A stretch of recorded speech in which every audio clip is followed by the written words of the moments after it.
네, 안녕하십니까. 독서대전을 위해서 준비한 우리 사전 작업, 톡톡북이 마지막 회를 맞이하게 되었고요. 그래서 오늘은 특별히 지금까지 나왔던 진행자분들과 그리고 저희 많은 좋은 영상들을 만들어주신 편집자님을 모시고 5명에서 이야기를 나눠보려고 합니다. 이 방송이 나가고 보름 정도만 있으면 김해 독서대전이 개최되게 됩니다. 여러 작가님들과 그 외에 독서 관련 관계자분들을 모시고 행사를 진행하게 될 텐데요. 그런 의미에서 이번 마지막 회차는 좀 특별하게 준비를 해봤어요. 김영하 작가님, 유은실 작가님, 김혜란 작가님, 그리고 최태성 강사님, 그 외에도 여러 작가분들이 오시게 되는데요. 그분들 중에서 저희가 여러분께 꼭 소개하고 싶다, 개인적으로 좋아하는 작가들을 한 명씩 돌아가면서 소개해 보려고 해요. 자, 그러면 처음에는 누구? 저요. 아니 근데 이제 저는 이제 김해 시민이니까 여기 다 도서와 관련되신 분들이고 독서대전이 언제 하나요? 독서대전 10월 22일부터 네. 30일까지 하는데요. 22일부터 23일은 수릉원에서 김해시 평생학습과학축제와 함께 본 행사를 진행을 하고요. 24일부터 30일까지는 시립도서관들을 돌아가면서 토론이라든지 세미나, 전시, 강연, 공연 등을 진행하게 됩니다. 너무 좋다, 맞죠? 네. 아주 좋습니다. 이게 경남권에서는 제일 큰 독서 행사라고 보면 돼요. 경남뿐만 아니라 서울 이남 지역에서는 우리 김해시에 견줄 만한 도시가 거의 없을 거라고 자신하고 있습니다. 진짜 다른 지역 예. 사서쌤들도 많이 와서 네. 작가님 오, 강의도 진짜요? 듣고 네네. 토론도 하고 그래요. 오늘 그러면은 어떤 분들 소개해 주시는지 한 번씩만 좀. 아니 책 들고 계신 분 아니 먼저. 이제 순서대로 저는 아니 여기 뭐, 책을 왜 원하시면 한 분 소개하시는 거 아니었어요? 아 맞습니다, 한 분인데.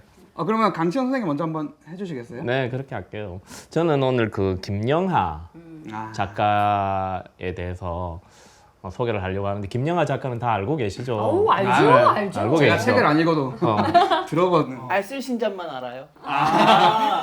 그렇죠. 역시 매체가 맞죠. 다른 책 매체가 아닌 매체로 유명해지셨는데, 저는 김영하 작가 하면 떠오르는 혹시 작품들이 있으실까 모르겠다.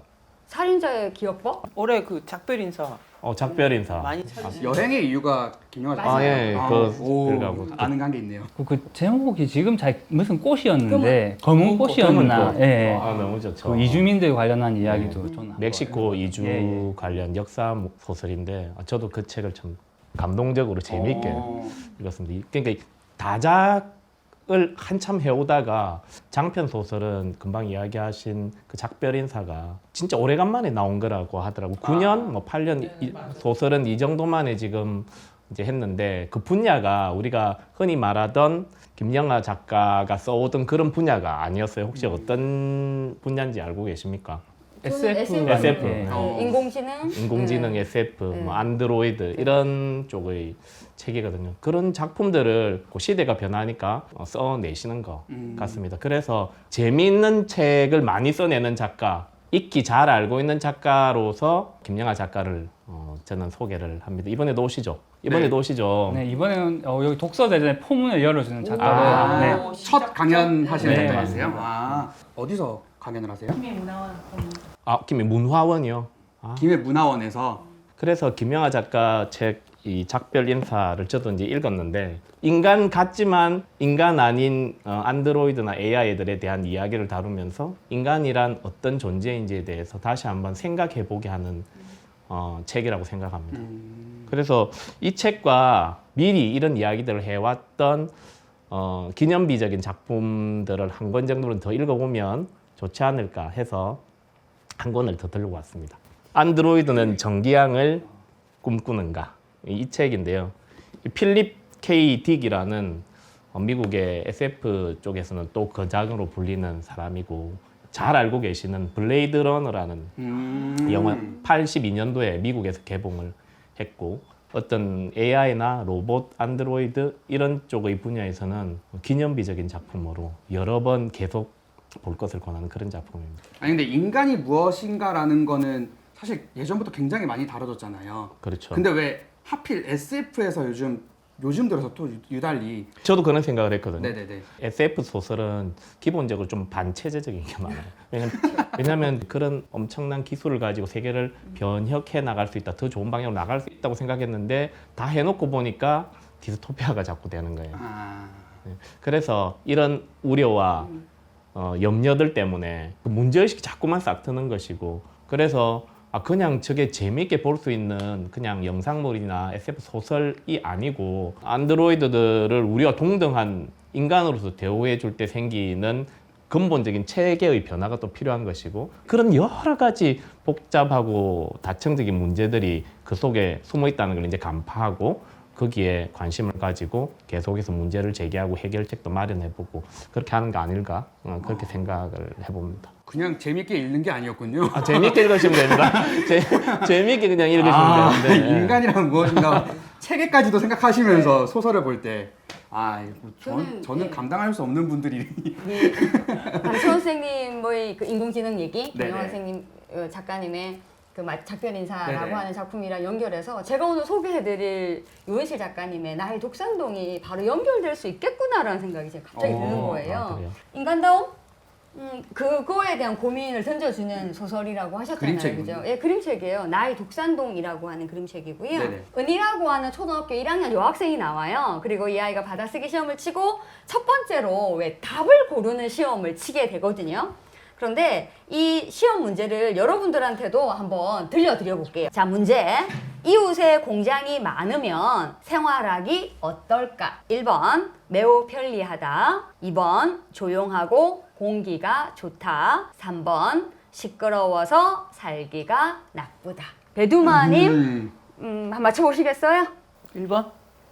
이웃에 공장이 많으면 생활하기가 어떨까? 매우 편리하다 답 주셨고요. 우리 배두식 오빠는 저는 3번이라고 생각합니다. 시끄러워서 살기가 나쁘다. 우리 김인성 PD님은 와. 몇 번 고르시겠습니까? 1번, 2번, 3번 중에. 아니 이거를 왜 고민하시는지 상관 아니에요. 주변에 공장이 들어오면 시끄럽고 살기 힘들다. 예. 책에 나왔거든. 예. 뭔가 그럼요. 다르거든. 예. 다들 이제 네. 이 작가적인 마인드를 가지시고 네. 책에 나왔으니까 뭔가 다를 것이다. 한 번씩 다 꼬아서 생각하시는구나. 예, 우리 네. 언니는 우리 배두마 언니처럼 1번이 답이라고 했는데 교과서와 담임선생님의 답은 우리 김민성 PD님처럼 3번이고 그 고민할 이유가 어딨어. 네. 배웠지 않냐. 시끄럽다. 공기가 나쁘다. 그래서 매우 불편하다. 근데 우리 언니는 독산동에 사는데 공장이 많은 동네였나 봐요. 8살 언니의 답은 매우 편리하다였던 거예요. 왜냐하면 공장에서 엄마 아빠가 일하다가 애기가 골목에서 놀다가 다치면 어떡해요? 병원에 데려갈 수도 있는 거예요. 그리고 엄마 나 이거 숙제 풀다가 몰라 그러면 나와서 봐줄 수도 있는 거예요. 그리고 온 동네 아이들이 자기만이 가질 수 있는 특별한 불량 인형들을 하나씩 가질 수 있는 거예요. 하나밖에 없는. 똑같은 인형이 아니라. 예. 그래서 눈알이 하나 없는 인형도 괜찮은 거예요. 왜냐면 단추 공장에 가서 하나 쪼으면 돼요. 달면 되거든요. 그래서 8살 언니가 생각하는 공장이 많은 동네 독산동은 너무너무 살기가 편한 곳인 거예요. 그런데 담임선생님과 교과서와 시험은 틀렸다고 이렇게 얘기를 하는 거예요. 그래서 많이 고민하다가 엄마 아빠한테 물어봐요. 네. 엄마, 선생님도 모르는 게 있어? 이렇게 물어보거든요. 네. 실제로 1학년, 초등학교 저학년 친구들을 키우는 학부모님들은 쉽게 선생님이 틀릴 수 있다. 교과서가 틀렸다라는 말을 하시기 어려우실 거예요. 근데 여기 있는 부모님은 되게 슬기로운 대답을 해주십니다. 언니는 선생님이 모르는 게 있다고 생각하니? 또는 교과서가 틀릴 수 있다고 생각하니? 왜 그런 생각을 한 거야? 라고 물어보고 이 시험 문제에 대한 언니의 얘기를 듣게 되는 거예요. 엄마 이럴 때 좋잖아? 이럴 때 좋잖아? 이럴 때 좋잖아? 그러니까 우리 동네 좋은 동네잖아. 공장이 많아서. 그럴 때 이 어머님, 아버님이 언니의 엄마, 아빠가 우리 언니가 나중에 어른이 되어서도 이 마음 잊지 않았으면 좋겠어. 이렇게 얘기해주고 이야기가 끝납니다. 네. 제가 그래서- 썩었네요. 아니요, 그렇진 않아요. 제가 오늘 그렇게까지. 강채원 선생님의 사람은 그 로봇과 어떻게 다른가? 인공지능은 어떻게 다른가? 그 로봇과 다른 점은 무엇일까에 대한 고민을 막 찾으면서 인간다움을 정착해 네네. 나가잖아요. 네네. 그거에 대한 답을 언니가 주는 게 아닌가라는 생각이 들어요. 인공지능 로봇이 풀었다면 고민하지 않았을 거예요. 3번이었겠죠. 하지만 우리는 사람이라서 우리의 경험치에 따라서 1번이 될 수도 있고 2번이 될 수도 있고 3번이 될 수도 있고 난 1, 2, 3번 중에 답이 없는 것 같아. 내 답을 내가 적겠어. 라는 게 가능한 게 인공지능 로봇과 우리 인간의 차이가 아닐까라는 생각이 들었고요. 앞으로 미래 교육은 정답을 찾는 교육이 아니라 자기만의 경험치를 더 넓혀 나가면서 다양한 답을 찾아가고 왜 그렇게 생각하고 왜 내가 이런 답을 제시하는지 말할 수 있는 사람들이 많아지는 교육을 하는 게 옳지 않겠나라는 생각을 하면서 강채원 선생님 말을 이어서 나의 독산동이라고 하는 그림책을 소개해드리고 싶었습니다. 좋네요. 좋습니다.